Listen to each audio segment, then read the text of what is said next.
Happy Halloween! What's up, Blazers fans? This is Brandon Goldner. That is Ryan Whitledge. We've got a lot to cover in 45 minutes from the Blazers starting 2-2. Coach Billups is showing as a new head coach so far. Dame Slump and Anfernee Simons showing out. But before we get to all of that and more, Ryan, what is up, man? I'm terrified. Absolutely terrified. I was not trying to do that on purpose originally, and then it looked a lot creepier at first. Then it was like itching my face, and then I moved it, and then it looked more emo, and then I moved it some more. So that might just be dumb and stupid, but oh well. You shouldn't be allowed within 500 feet of a school after that opening. So, and you don't drive a windowless van by any chance, do you? Just want to make sure on these things. It's funny that you say that because I definitely don't. Oh God, no, I don't. Oh, I thought you were going to say it's funny that you say that. I have one, and it's an old '78 Chevy. It's funny that you say that. There's a next door neighbor who does have a windowless van. I think it's a project car because I don't know if it's moved. It doesn't look like it's moved, but it's a little creepy. It's a little Halloween-y.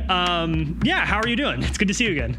I'm doing good. It's great to freaking actually talk to you because lo and behold, you just dropped it on me. I want to say, what was that, like a week and a half, 2 weeks ago? You just randomly hit me up. Hey, slight recording snafu as far as the schedule goes. I'm going to go on a backpacking and a rafting trip down the Colorado River. Hey, Ryan, I'm going to be out for like 2 weeks with no internet. Yeah, the opportunity. Right before the Blazers season starts. I know we do a Blazers pod, but I feel this is the best time. Right before the season starts, it was an opportunity that came up pretty quick. So the short story is that Cassie's mom had played. You have to plan these. It was a Grand Canyon rafting trip. You have to plan them years in advance. She planned it 2 years ago with her friends. They canceled last year because of COVID. Some people dropped out. We got to sneak in at the last second. It was a life-changing experience. It was really, I mean, we don't have enough time to even talk about it. It was an unbelievable experience because I'm like not a camping dude. I'm not a water dude. I'm definitely not a like camping outside with no showers and no hot water dude with a bunch of people. Sign me up. That is my heaven. Put me outdoors with no technology, no cell service for like 2 weeks, and I am freaking golden. You would have dug it. And also, like, the other thing that I'm not like the most social person in that I get exhausted when I'm around people a lot. So this is like, imagine like 15 different people from all walks of life, from all ages, from all around the country.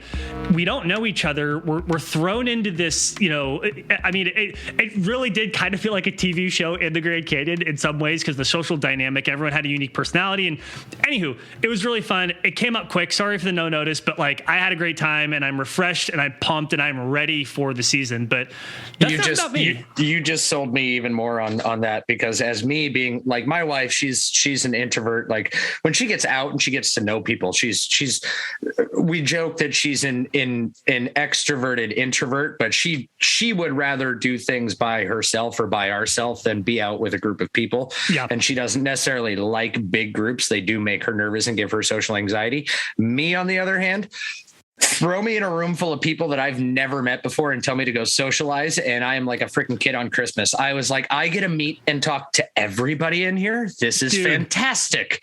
You would have fit in so well. You would have loved it. Like, I mean, just one small snippet, like thinking about, you start the day, you wake up early, you hear the conch shell, like a literal conch shell. Coffee's ready. Get your coffee, start packing up your tent, roll up the thermarest, get your stuff in the dry bags, and then you're on the paddle boat for 4 hours, stop at a sandy beach, have lunch, talk to people, dry out your clothes, get back in the boat, paddle for another 3 or 4 hours. Then you make camp for the night, you hang out in a big circle and talk. It was really, really fun. It was super cool. Nice. And the last thing I'll say is that I've been to the Grand Canyon before, but I definitely never been in the Grand Canyon, like at the Colorado River level. And it was a perspective altering experience. Like my perception of like just how much I don't matter has been permanent. And like, I already knew that, but like, it's been permanently shifted by like looking at the majestic splendor of one of the world's greatest wonders, waking up, taking a shit, looking at the great. Can you imagine taking a shit in one of the world's greatest wonders? Right. Wow, that sounds so respectful. Do you want, but like, I mean, those beautiful bathrooms, because you'd have to set them up every day, right? And you'd put them a little bit away from camp so people couldn't see you. But like the views you'd have from these camping toilets, Ryan, like the majestic shits are what I'm going to hold in my heart forever from this trip. Just wait until you can afford to be on Jeff Bezos' space penis and go up to almost space. That perspective may be a little bit too much for me, but I did want to ask you one more thing before we get into Blazers. We're coming up on Halloween. That's why I did the creepy, spooky, dumb intro. How do you and your family celebrate that? Do you are you excited for this time of year? Like, is this like a fun time for you? It is my wife's favorite holiday. Well, nice. second favorite holiday. For one, her birthday's in October. So she gets to share a holiday in the month of October that everybody cares about, and she loves it. It looks like a Halloween store has exploded inside my apartment. I mean, can I come over? I even have tiny little bats that are. She invaded the sports touch is how much, and she claims that she does not have enough decorations. Christmas is her number one. Yep. But so we go big, like we go out to the pumpkin patches, all that stuff. We're carving pumpkins this Saturday with the kids. I never do it early. I always do it the weekend of Halloween so that the pumpkins don't go bad. Yeah. So we'll go out and pick them. I think this Saturday we're going to an apple crisp fair somewhere that's doing something. Have I talked about how I've been eating crisp apples on this show before? Like, I've been getting into dried apples lately. Like, that sounds like heaven.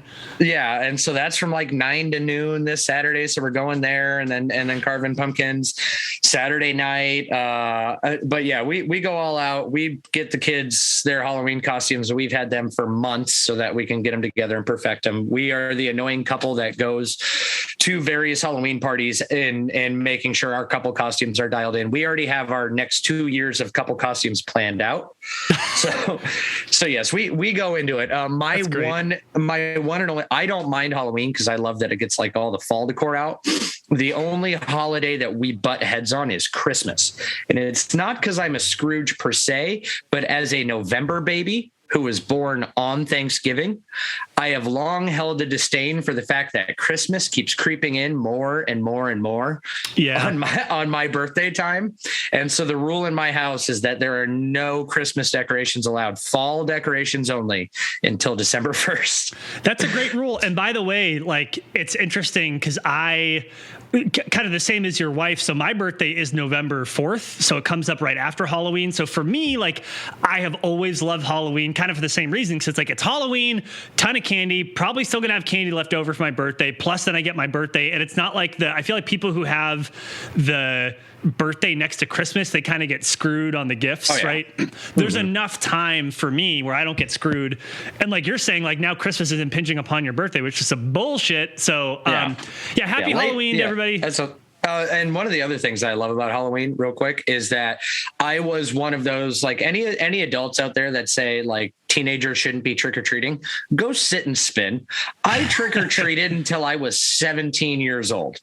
And then I stopped, because if I could find an excuse for people to give me free candy and I could eat candy like I'm a 400-pound man, I'm going to freaking do it. Well, dude, the other thing is then I lucked out and I had kids at 22. So by the time I took a 7-year break and then brought kids out trick-or-treating, and now I get to eat their candy. Your kids let you eat their candy. Wow, those are some good kids. I was just going to say too, but like, older kids usually trick or treat later, which is when, if people have candy left over, they either have to get rid of it or they're just going to eat it all themselves. So like, I'm fine with it. I think I trick or treated until I was like 16 or something. I maybe took a gap year in there, but And now as an adult, I get pour an adult beverage into a little thermos cup and walk around with it. So it's pretty awesome. Yeah. Halloween is probably the best holiday. I mean, it's, I don't know. I feel like it's the best holiday, but we can debate Thanksgiving. I'm pro Thanksgiving just because of being born on Thanksgiving and my love of cooking. I mean, Thanksgiving is dope, but it's like, Halloween is, I feel like, not to make this too like philosophical or whatever, but Halloween is like, it feels very, it's very like, it's hard to find somebody who's like anti-Halloween. If someone's like really anti-Halloween, they're probably a weirdo. And there's no like, I mean, at least have you met the Jehovah's Witnesses? No comment, but like, you know what I mean? Like, it's not like it's become so detached from whatever meaning it originally had, that now, at least in the United States, Halloween really is about dress up spooky and eat candy. That's such a great reason to have a holiday. Dress up spooky and eat candy. I love it. I love that that's the premise for Halloween. I think it's the best holiday. But That's not why we're here. We are here to talk about the Blazers. Let's start wherever we want, wherever you want to start. So you, like I said at the top, you disappeared right before the beginning of the season. I can't remember if we were even a preseason game in when you were just like, nope, I'm going to nature. I was a couple games in the preseason. I think so we're about 2 games into that craftitude, something like that. Okay. And then you said, peace out. I've seen enough. I'm gone. I need to go contemplate the meaning of life in nature. I was already making my evaluations for the whole season. I had seen all I needed to see. That's right. And I just left. All right. And so you got back just before the Clippers game then? Yes. Question mark. Okay. So we got back into cell service on Friday, I want to say. That was the Clippers game. Okay. Yep. So, but you claim that you have went back and rewatched all these games, or have you watched NBA highlights? I have watched chunks of each of those games. I've watched highlights for all. I've watched chunks of some of them. I will admit, though, that the game that I've analyzed the most is definitely yesterday's game against the Grizzlies. But so I'd say I've watched like a solid 42% of possible minutes at this point. Okay, that means your opinions can be no more than 41.9% correct. Just we're gonna. That's fair. I mean, I will say this though too. Like, I think that even the most ardent Blazers fans, like whether it's the beginning of the season or wherever, like there are times when you watch every game for like a month straight, and then there are times that you might watch the highlights or take a couple games off, watch them later. Nothing wrong with that. So I'm not judging how people watch or analyze Blazers games. But yes, the caveat is I've not watched every minute of every game. That is true.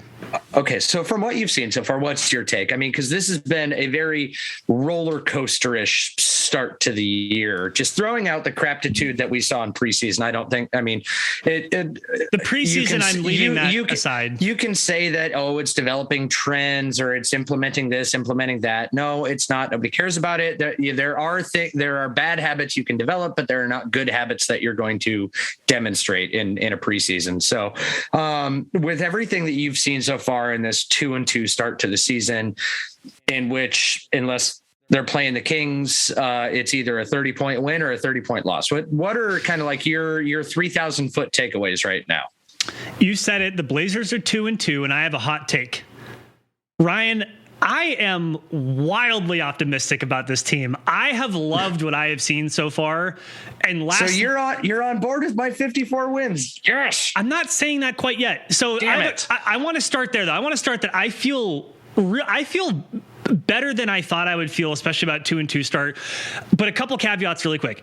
One is that I've said over and over, I don't want to draw any really concrete conclusions about what this team really looks like structurally until we get to about 20-ish games in.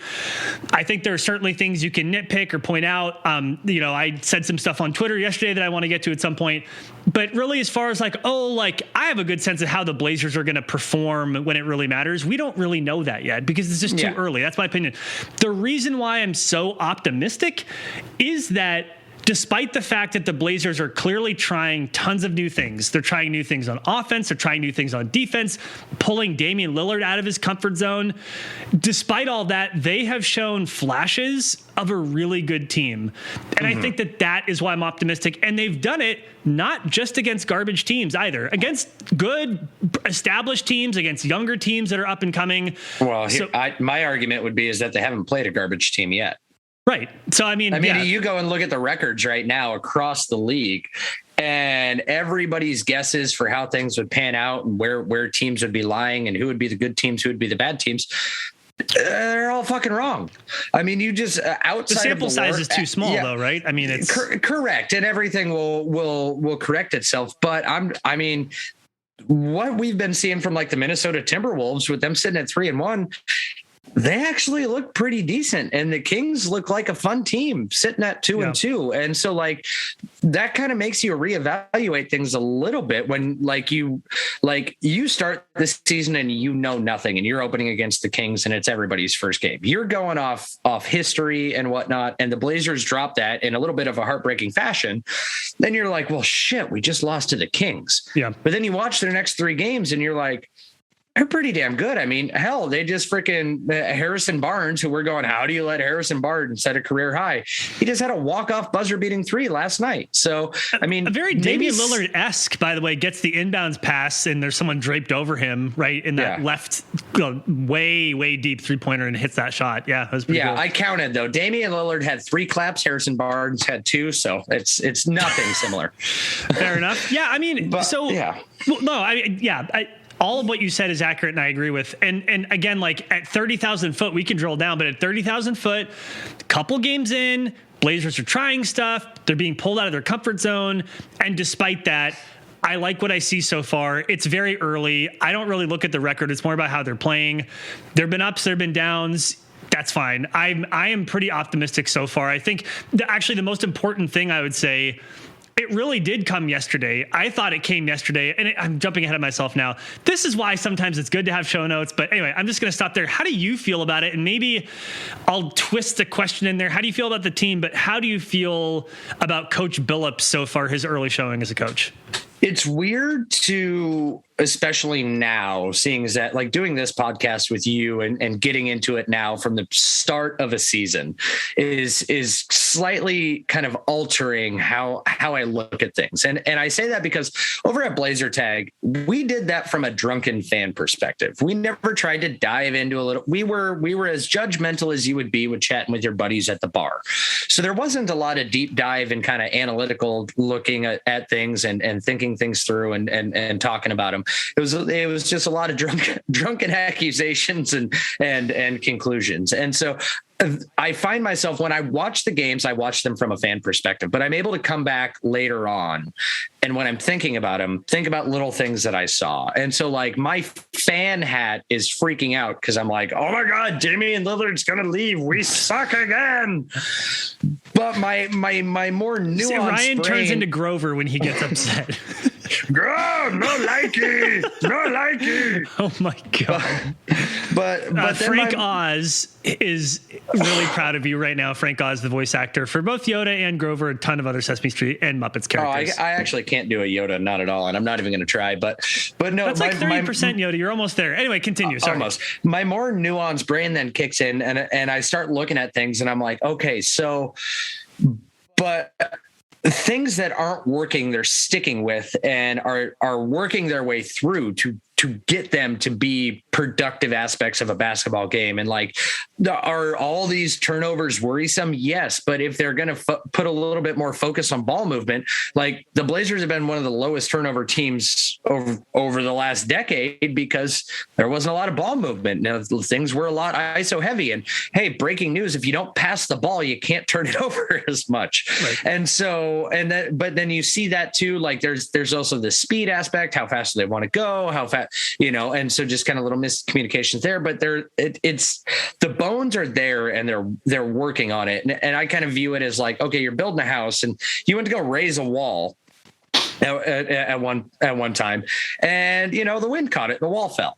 Well, did you just abandon the house and then go, you know what, we're going to start on that, building on that one over there instead, because that one's a little further along, as Stotts would have done, and just go, we're going to go back to the safe thing? No, they freaking picked it back up and went back and trying to fix it. And so that's what I'm seeing. If you're the Bluth Company in Sudden Valley, in that case, maybe you would. You never know. Arrested Development reference. Sorry. Never seen the show. You what? Never seen it. Bro. If you want to get into popular shows that I've never watched, we could do it in 3 podcast episodes on that. I'm really disappointed in you right now. Okay, well, let me ask you something. You said something in there that I want to ask you about. Turnovers, okay? So you could argue that Blazers have historically, during the Stotts era, didn't have a ton of turnovers. They also didn't have a ton of passes. Like you said, if you don't pass a bunch, you don't have a ton of turnovers. Low assist team, you're going to be a low turnover team. So do you feel like the benefit of passing more outweighs the detriment of potentially turning the ball over? Like, do you think that that's a net positive by passing more? Yes. I will throw out that early season speculation would say, unless it's Yusuf Nurkic that's either passing or receiving the pass. Is he dipping his hands in an ice bucket before the game? It seems it bounces off his hands. The Clippers game was his worst game so far this season. It happened yesterday too, though, a lot. He had a significantly better game than yesterday than he did in the Clippers game. He was much better against Memphis, but part of that could be that, him and Steven Adams are buddies. The other part could be is that the scuttlebutt is that seeing as that they got down into LA a little bit early, that there was a little bit of time for some nighttime shenanigans, and that Nurk may have been hungover. So, I mean, they could always go to Dante's here in Portland and have a great time too. So I don't know about that. Are you encouraging Nurk to drink more and play like he did against the Clippers? Because I'm not. I feel like Arvydas Sabonis drank a bunch during his career and he was a Hall of Famer. He's Russian. That's different. Bosnia. I'm not sure how Bosnians can handle their liquor, but wasn't we know Bosnia the Russians part of the former USSR? Well, I mean, they seceded. Yeah. Are you going to lump them in? Ask a Bosnian if he considers himself Russian. I guarantee you. No, they definitely don't. Okay, so you're not concerned about the turnovers. That's fine. No. It's one of those things too. Is I do hate when people say, "Oh, it's a new team, it's a new system." This is a group of players that ran together at the end of last year. There is supposed to be something to the continuity and knowing each other when you're returning a same starting five. But it is a new system. I mean, there are new systems both on offense and defense. Let's be fair about that. The principles are the same. Plus Larry Nance Jr. wasn't there. Plus Norm Powell was there for half season. Plus Anfernee Simons now has an elevated role. Plus Robert Covington is actually still relatively new. Like, I mean, I would say the only people who are like ultra super holdovers from the Stotts era, Dame, CJ, and Nurk. Like, has everybody picked up a basketball before and played a game in some aspect? Do they know the basic fundamentals of basketball? Yes. But I'm just saying the system is on both offense and defense, tons of new systems. And to that point, has this starting five played over 100 games together? You should be able to know what guys' tendencies are. Yes. No, they haven't. No way. Yes. No way. Yes. Nope. Yes. Nope. Because Norm Powell was a trade deadline. Right. Yeah. There's no way it's been 100 games. Not enough games. So damn it. You're wrong. Maybe 50. Son of a bitch, I am. Yeah, you're totally wrong. Maybe 40. So, okay, let's leave that aside. Let's just, okay, Ryan, you're right. Good job. Way to go. Okay, let me ask you this. You also patronize me. I know. You've been patting your head through the screen. That was a bullshit move on my part. I apologize for that. Let me ask you. I'm sad. Over sad. Oh my God. Let me ask you this. You said something else too I want to ask you about. You said about the Blazers trying new stuff. Now, if you follow me on Twitter at GoldnerPDX. I don't recommend it. I highly recommend it. I think it's a great time. If you do follow me on Twitter, you would see that I tweeted out, it was right near the beginning of the game, and I said, Chauncey Billups' first real test as an NBA coach may be whether he's willing to admit some of his initial ideas of how to revamp the Blazers won't work with the players he has. Will he demonstrate the flexibility that Stotts refused to embrace and that ultimately got him fired? Now, here's what I want to ask you about. Mm-hmm. Do you believe that trying new stuff only means trying stuff that Stotts didn't do? Is that when you hear we're going to try some new stuff? Or do you also think it means Billups challenging himself to try stuff that maybe he didn't originally want to try? Like when you say trying new stuff, like what do you think? Does that include just last year's team and before? Or does that also include Billups? The Blazers under Stotts were a very pick and roll heavy team. They were the best pick and roll team in the league. Remember that point, dear listeners. I'm queuing this up for you because I know where it's going. I love you for it. Appreciate it. And they were one of the best pick and roll teams in the league. And so does that mean that every time I see the Blazers run a pick and roll that I go, oh no, they're devolving back into their old offense? No, it doesn't, because the pick and roll is one of the most common styles and effective styles of offense in the game. But where I do see differences is that they're not all, top of the key, high screen, center court pick and rolls. You're starting to see some of these pick and rolls, different areas of the court, off different sorts of dribble action. The changes I'm seeing is he's utilizing a strength and somewhat leaning into a strength, while kind of throwing a little bit of a wrinkle into it. Now, one of the aspects that we saw that I know you're just dying to touch on from last night is that Dame, his shot's been off, is that because he's trying to set more teammates up? Is he being less aggressive? And a turning point in the game last night was when Dame decided to be aggressive, and it was, like 5 straight pick and rolls or isolation plays.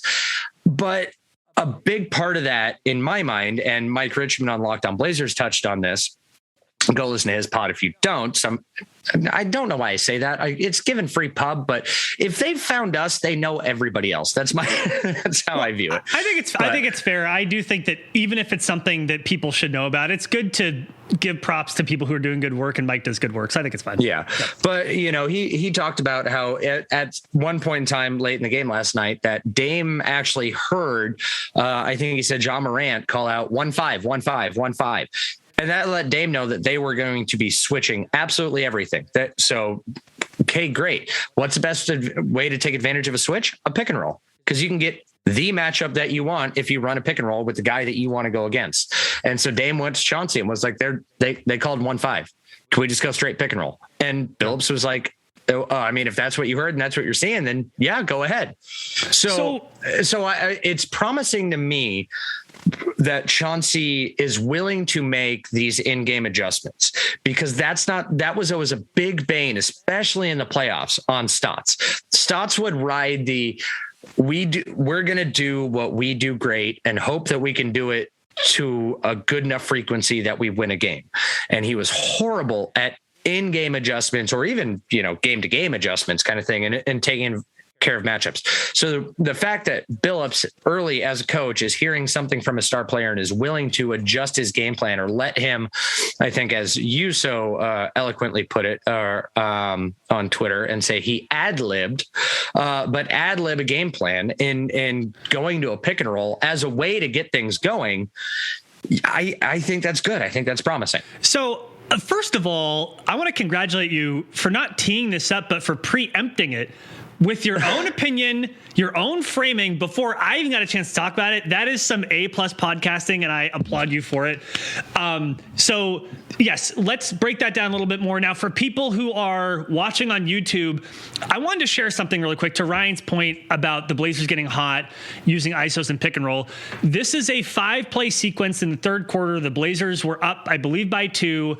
These are 5 consecutive offensive possessions, all of which involved either an isolation or a pick and roll, none of which involved any off-ball movement or any tricky stuff like that, where the Blazers built their biggest lead of the game and forced a Memphis timeout. Take a look at this really quick. Here comes Damian Lillard.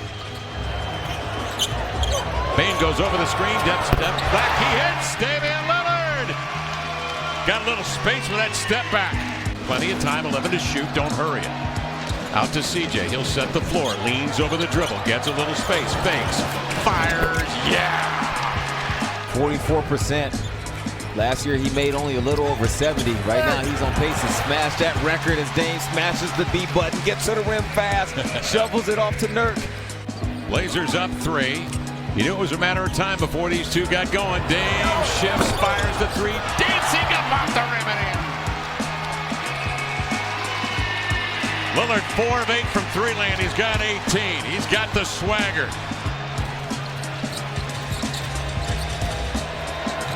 He doesn't want a screen. He'll go one-on-one to Morant. Beat him off the dribble into the lane. Kick it outside. Simons for 3. Got it. Coming right off the bench. His first sniff of playing time in the third. Simons is rough and ready, training the triple. The young fella putting the Blazers up to their largest lead, up 8. And what do you think about that unbelievable video editing from me, Brandon Goldner? So here's what I want to say. A flash. I went by in a flash. So here's what I want to ask you, Ryan. Before I ask you, I want to say something else. I tweeted, this got almost no engagement, but I tweeted, the Blazers look their best when their best players do what they do best. And while that's not a shock, and they have plenty of time to adjust to doing something else, that's where they are as of now. So I tweeted that.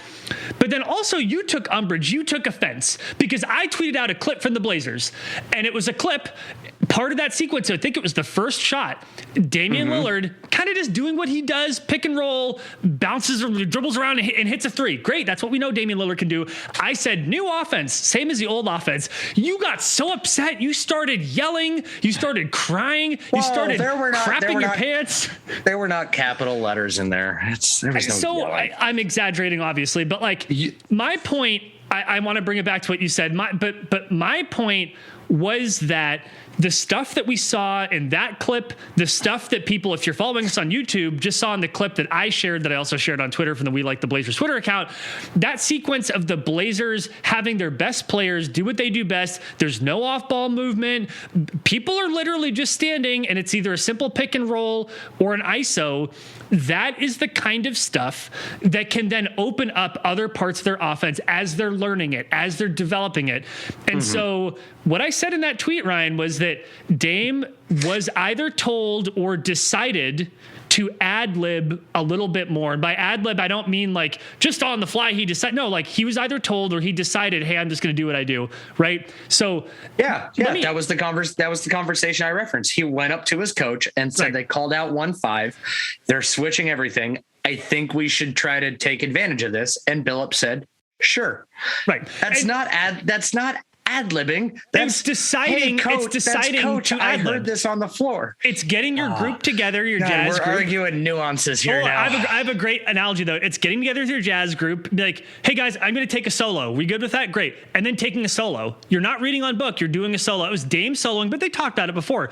Either was told or decided. So anyway, the framing of your argument, for one, kudos to you for having your pointed shot with new offense, same as the old offense. You like that one? We're all smart enough to know where that and what group that's going at. New leaf for Brandon. I don't care. That's my own thinking for my own audience. Petty Twitter Brandon is still in mid-season form. Well, he's always going to be there. So kudos to you for that. But no, it's where my argument comes from is in the nuance of it, because how in the general social media landscape, or soon to be the meta that we'll be living in. Oh, Jesus Christ. Let's not even talk about that.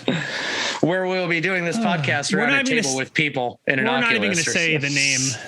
Anyway, keep going. I just did. I said meta. No one knows what that is yet, thank God. So let's just... It's the new Facebook. No, good. Not bleeping that out either. Now they know of us. But no, so in the internet realm where there's no nuance and there's no inflection in voices, you did a horrible job presenting your argument. That is the point I was trying to make. Did I? I will forever call you out for not being to properly articulate your arguments in the Twitter form as well as you can in the verbal form. No, okay. So this isn't where I was prepared to go with this, but let's break this down a little bit more. What I said was that the new offense, same as the old offense, that was a cheeky reference to this specific clip that I shared. It was intended to be somewhat humorous, not intended to be taken seriously. When you objected to it, when you started yelling and crying and crapping your pants, when I was like, can we get away from the crapping pants part? Just drop one. I could smell it through the screen. Once I realized how upset that had made you, then I said, quote, I said this on Twitter. It was the next thing that I tweeted. Quote, the stuff in the clip opens up everything else, not the other way around. Maybe that will change later, but for as much as Dame was sticking to the playbook the first few games, as commented on by Casey Holdall and others, he was either told or decided to ad-lib more this game. That was my serious argument. It was articulated well, especially for 240 characters, 280. So I will accept your apology anytime between now and between when we both die. I'll think about it and put it on the agenda so at some point in time between now and forever. One more thing, I will say, Damian Lillard making more shots is going to open up more parts of the offense. But but it's how he did it. It wasn't Damian Lillard running off of screens. It wasn't even everyone else moving around a ton and creating these cool pockets of space, which I think everybody could agree if the Blazers could play that way would be great. By the way, one big problem with that is that they don't have a Klay Thompson on their team, as good as CJ McCollum is, and they definitely don't have a Draymond Green on their team, as much as Nurk has been stone hands this season. So leaving that piece aside, that was my point, right? Was that type of stuff that will help them kind of ease into learning everything else. And when they need to, they can always go back to it, which, by the way, I'm going to bring this full circle. That is when I started feeling the big blooms of rosy optimism in the cockles of my soul when I was like, you hate me saying tickle trunk? Blocks or tickle you trunk, never say that. Okay, if you never say that again, I will never say tickle trunk again. You have a deal. I don't even know where that came from.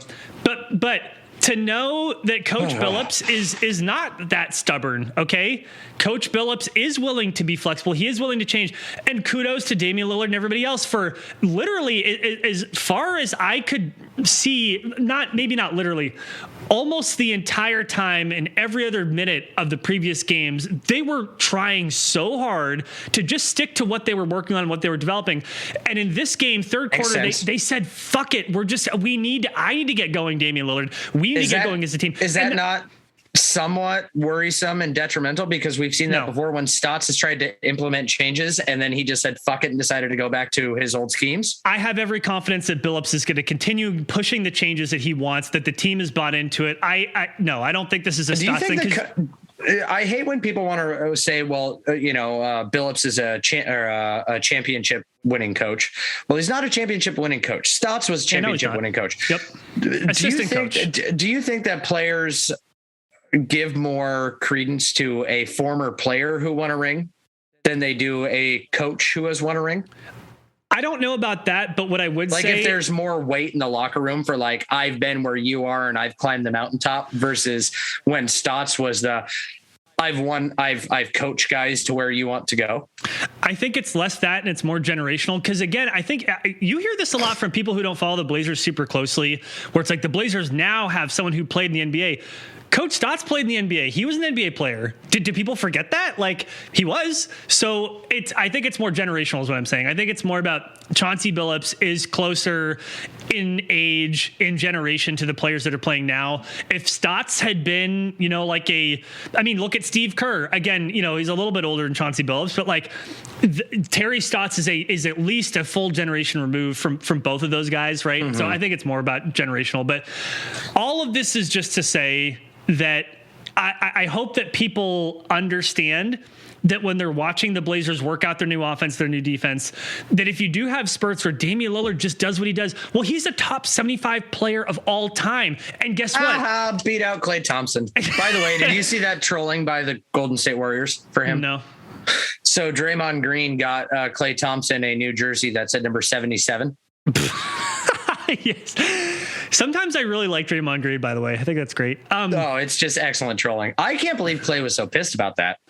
He was really upset. So was Alex English. There were a couple of random people who were very upset. You know what I was pissed off about is the fact that the Bill Walton picture that they chose to advertise for Walton making it on there was him in a Celtics jersey and not him in a Blazers jersey. That's uncool. I mean, that's my fanish. I agree. So. By the way, I mean, this is going super deep cut. If you think about Bill Walton, he was an MVP. He was a Finals MVP. An incredible player in his prime that was cut short by injury. Then he went to the Clippers, right? He had this big thing with the Blazers, went to the Clippers. Then he went to the Boston Celtics, and people thought he was totally washed up, totally done, couldn't move anymore. Mm-hmm. Watch Bill Walton. I think it's the 85 Finals. Some of the plays that Bill Walton is making as a rickety-ass old dude who has multiple injuries, total flashes of young Bill Walton. I'd never seen the clips before of him playing for the Celtics, but there are these moments it's like, wow, that's exactly what it looked like on the Blazers, which I didn't realize. This is interesting stuff to go back and look to. But okay, that's why I'm optimistic. They're 2-2. They're trying stuff. Billups, again, as I tweeted before the game, his big test is he going to be willing to be flexible? He was willing to be flexible. That's fucking awesome. I love it. So yeah, I'm optimistic. That's how I feel. All right. Well, I have for you, and this in the biz is what we call an expertise. I have for you so far the definitive stat And the thing to look for in a game that will tell you without a doubt if the Blazers will win any given matchup. Can I try to guess it? Well, first, we got a break.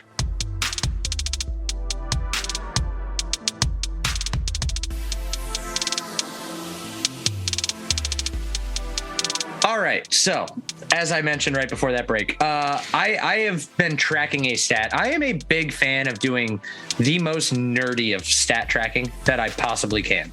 And so there's always one weird off-the-wall thing that I try to track that I think really Doctors hate him. I am the this fourth one weird stat that will change your life. Yes, I am the fifth dentist everyone hates. Yeah, 4 out of 5. But anyways, there's one thing that I have always jokingly said for quite a while in every Blazer game, and that is whenever the Blazers win an opening tip, I say, "Oh no, we suck again." So I decided to start tracking on if there's any correlation between on if the Blazers win the opening tip and if they win the game. Okay, what'd you find out? Wait a minute, how did you track this? I watched the game. I have an Excel spreadsheet. There's literally... You just started this year. Yes, I just started this year. Okay. So we are of the ultimate small sample sizes. I said I pick a stat to track, a random stat to track, or a random thing to look at that's just stupid. This sounds like you're going to get into an uncut gems scenario and parlay the opening tip with the number of rebounds to the... If I'm in Oregon, there is a heavy possibility I will live bet based off of this. Because so far this season, if the Blazers have won the opening tip, they've lost the game. If they've lost the opening tip, they've won the game. Ah, wow. So who are they playing? They're playing the Clippers next, right? They're playing the Clippers next. So last time with the Clippers, Nurk did win the opening tip against Zubac, and then we lost the game. Okay. So what you're saying is the Blazers should just let the other team get the tip. Partly, yes. But I was also, so I watch on the Monday Night Football broadcasts, they do the Peyton and Eli broadcast on ESPN2 where they have them commenting on it or doing commentary in their own little thing. And so they had Tom Brady on. So my team's former quarterback, and I'm still bitter about it. Anyways, but he had talked about in regards to like overtime, like we would or I think it was overtime, but he had said we'd always defer because one of the best things that you can do is defer the opening kick and then hope that you have the ball to end the first. Oh yeah, that's what it was. Defer the opening kick so that you'd have the ball to end the first half. Because if you can get points on the board to end the first half, he felt so confident that they could get more points on the board with them having the ball to start the second half. Carry over momentum. So yes, exactly. And so obviously, if in basketball, it holds. If you win the opening tip, you do not start the second half of the basketball.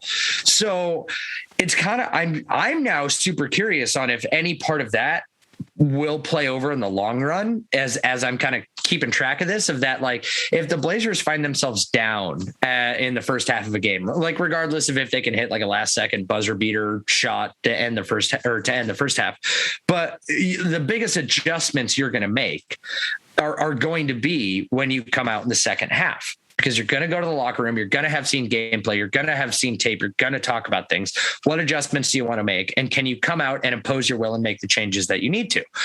And so far, it's shown that if the Blazers lose the opening tip, they've come out with better second half adjustments. So it's the world's stupidest stat. And for any degenerate gamblers that have access to Oregon Lottery scoreboard down across the border and can live bet, I so far, I mean, it's 100%. They lose the opening tip, they win the game. I don't think it's stupid. I think it's interesting. I don't think that it has like the momentum carryover effect like it could potentially have in football, just because the possessions are so much more defined in football and basketball are so much more fluid. But here's what I'll say. I'm going to tie disc golf into this because I know that you love disc golf. So a game I have never played.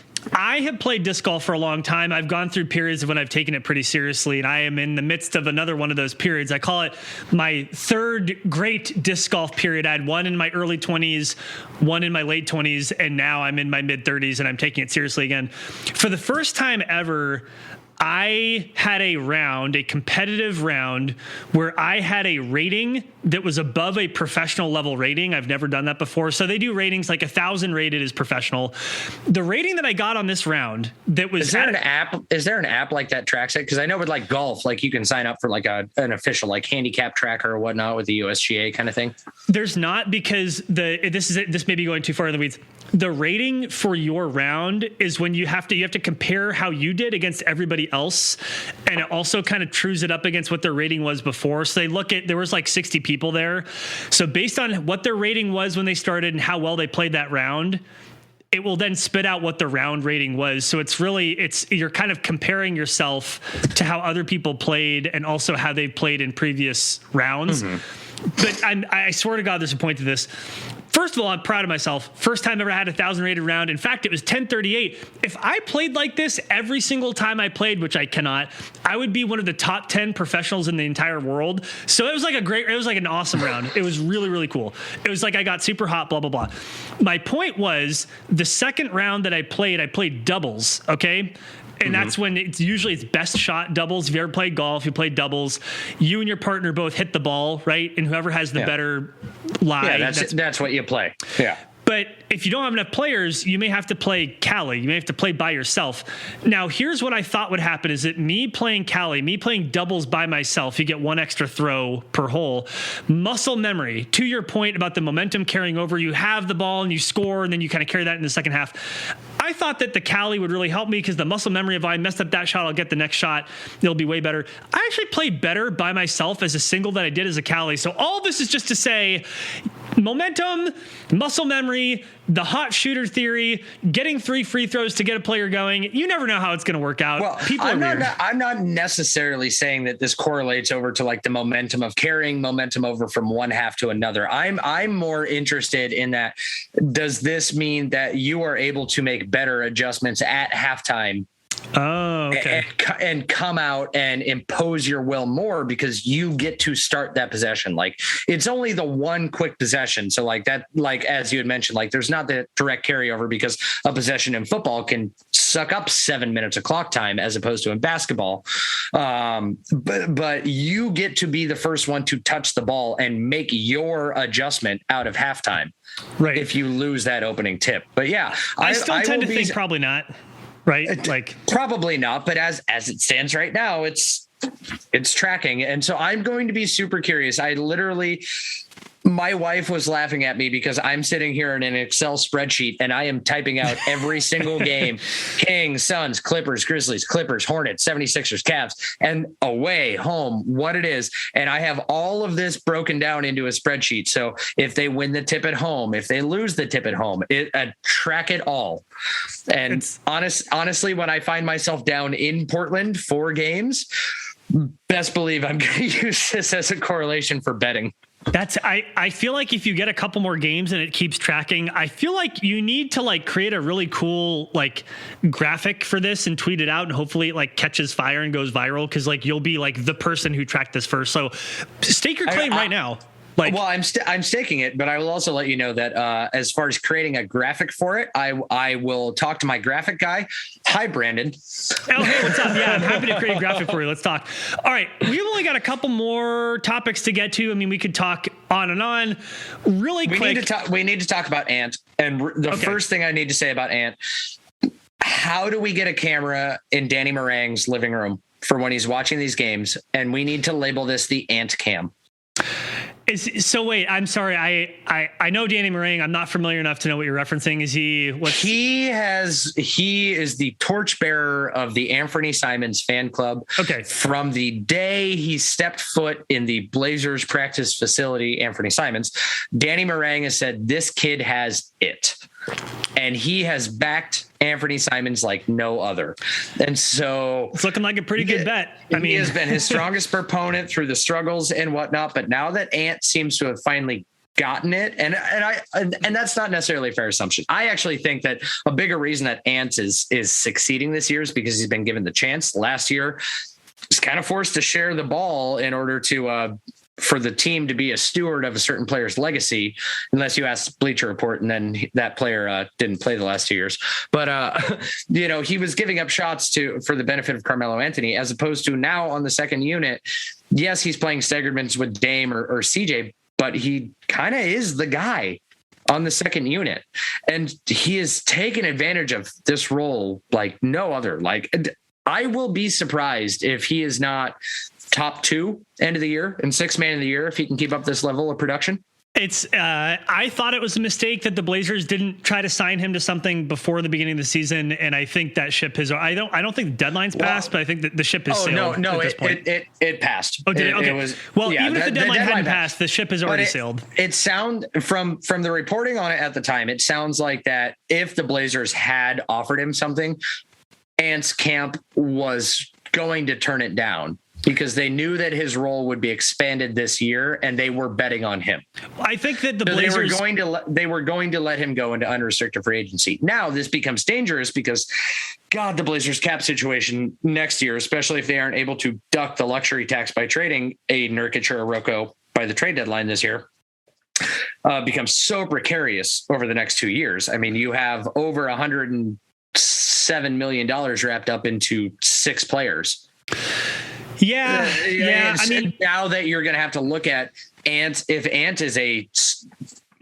he is this, you're going to have to pay him, but you're going to have to pay a lot more guys. And so the cap becomes a little harrowing, but that does, anyway, I think future discussion. Ant is fucking playing lights out right now, and it's great.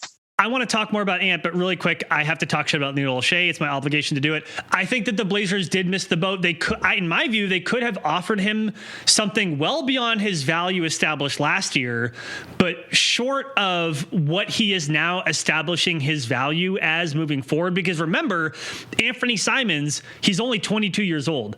So with any other team looking at him, you're not just going to be paying him for however well he does this year. You will be paying him for potential future development. This is only, year 4, 22 years old. To your point, he's now getting the opportunity. And look, he was playing really well last year. That's a thing that's lost on a lot of people too, is that everyone's like, when's he going to hit? When's he going to hit? He's in. For most NBA players, comparatively, he's as old now he just got drafted. Yeah, he's as old now as Damian Lillard was as a rookie. That's about how old he is, okay? So it's like, yeah. And to be fair, now he did have an expanded role last year at the end of the season, the last 20 or so games. He was averaging about 20 minutes. He's averaging 22 minutes now. But let me read you this. And I think with Anfernee Simons, you really have to watch him play to really reaffirm oh yeah, he's popping. But listen to these stats. It's not just 14.5 points a game. It's not just that he's shooting 53% from the field. He's doing it on 10 shots, and he's shooting 48% on 6 attempts from deep. That is insane. We were looking at him last year, he was shooting 43% on 5 attempts or even 4.5 attempts from deep. Mm-hmm. And we were saying, wow, if he took more attempts, even if the percentage came down, well, guess what? He's shooting even more and shooting it even more accurately. And and he's willing to actually drive to the cup. And that was a big thing last year, is that he looks bigger, doesn't he? Does he not look bigger to you? That's just the weird tats that he has that makes him look a little more. No. He looks bigger. His arms look bigger. His shoulders look. He looks bigger. You would agree, right? Or are you sure it's not because of the haircut? Because he did cut his hair. He definitely looks bigger. You can think whatever you want. He's bigger. The dude has gained some weight, which was necessary, right? Well, put on muscle. Come on, we go with the athletic terms here. He didn't gain weight. He didn't get fat. He put on muscle. He gained weight, and that weight can be muscle. Muscle is more dense than fat. So yes, but he's also driving to the rim a little more than he used to. Sure. And that was one of the biggest things. We're dude, you were the dunk championship or dunk champion. You can finish at the rim. You have skills. To that point, the percentage of his field goal by a certain distance, it actually doesn't bear that out. We're just going to go ahead and ignore that. It does seem like he's driving more, though. More than last year. Damn it, Kurt Goldsberry. Yeah. Where's Anfernee Simons' shot chart? We'll hit him up. If you go to Basketball Reference, you can see, if you scroll down, the percentage of their field goals by a certain distance, and he's still only taking 11% between 0 and 3 feet and 11% between 3 and 10 feet. That's a little bit higher than last year, but not as high as his first 2 years. But again, the sample size is 22% with inside the arc. It's fine. So it's actually, if he can become a threat from there, that's all you care about. That's fair. Yeah, actually, inside the arc is different than driving the basket. Now, inside the arc, he's taking about half of his shots from 3, half of them not from 3. But last year it was 70% from 3. So you're right. Like, he's expanding his game. That's your point. It's a great point. And he's driving more. He's bigger. Anfernee Simons looks really good. Someone who doesn't look as good and just not what I was going to say. Dunk the fucking ball. He just had one wide open dunk where he swung on the rim for like an hour. It was pretty fun. Good. That gave me enough time to finish my beer, because it has now went when I watched the game, it has went from, it used to be Nurk took a 3, that's a drink. Yep. Then he stopped dunking. And so it became Nurk took a 3 or Nurk dunked the ball, drink. It is now, if Nurk takes a 3, that's a drink because he's taking them more. And if Nurk dunks the ball, that's finish your drink. Now, to be fair, Nurkic has had 3 dunks in 4 games, which does put him on track for the largest number of dunks he's had in any season in his career, and which he's played more than a handful of games. But that's not who I was going to talk about. I was going to say Damian Lillard clearly is in a bit of a slump. He responded to some Bleacher Report graphic on Twitter talking about his splits, and he basically said, like, 9 season says what to the 4 games, which is Damian Lillard saying, I don't give a shit about a small sample size. Are you at all concerned about Damian Lillard and his slump? He could be hurt. He could be dealing with an abdominal issue. Maybe it's just the early season. Who knows? Like, does this concern you at all? It doesn't concern me in regards to Dame. The overarching thing that I'm curious about, as you wave to your girlfriend. Hi, Cassie. But is because this is a trend that we're seeing across the league. There are players and there are shooters that are struggling so far this year. Is the ball change fucking with people? No, they switch from a Spalding to a Wilson, or Spalding to a Wilson. This isn't the change from a leather ball to a synthetic ball that's cutting people's fingertips off. Correct. I don't think so. But if I'm gonna give credence to anything, it's gonna be that, Dame didn't have a lot of rest in the offseason, played in the Olympics, had an ab injury that he's had every single year. Exactly. He's dealt with that. We always tend to see him near the beginning of the year try to get his teammates going, because he just has the faith in himself that he can get himself going anytime he wants. So a little bit that we saw last night, but it's a new system he's being asked to run. Correct. That's probably the lowest on my totem pole. I'll put the ball above that. I'm actually curious if people, like, I would love to get players alone to talk to them and be like, does the ball thing screw with you at all? Well, I mean, you have players like Anfernee Simons who are breaking out, John Morant who are breaking out. So, I mean, if CJ McCollum is starting off the same way he did last year, it's not the ball. I think, to your point, it's, Do you think that's the weakest argument that there is out there?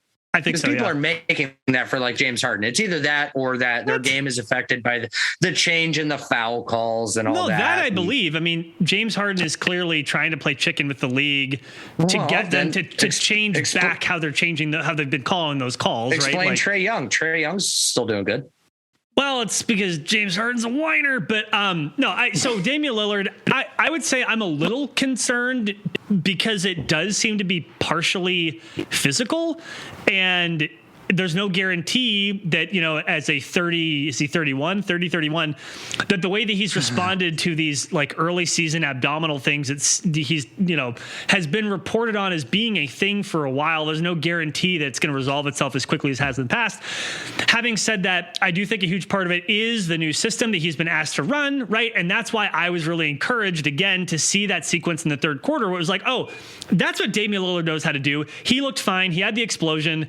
Didn't look like he was coming up short on his shots. Like, there was the one shot that he literally willed into the rim where that bounced on the front tap, and it was just like, he's that's like, true.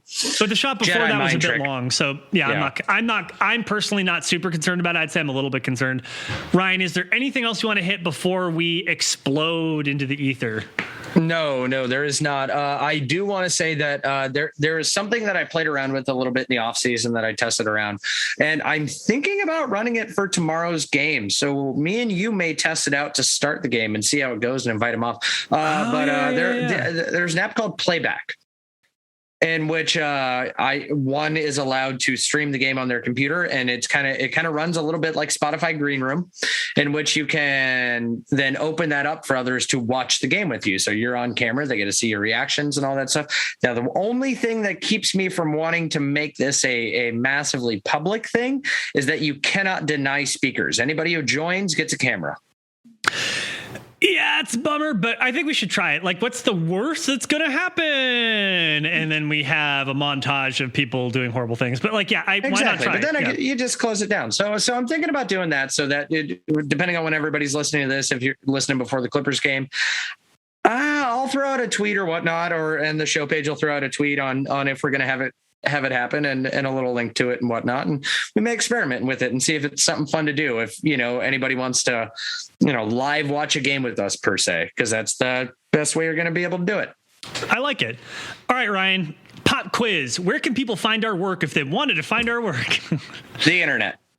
That's great. Oh, sorry. That's actually a technically accurate answer, and technically is the best kind of correct. So good job. If you want to find most of my basketball takes, you'll find it over at Blazer Tech PDX, Blazer Tech Sports. You want to find kind of my own personal falls on life in general. You can find that at the Witty Ryan, all on Twitter.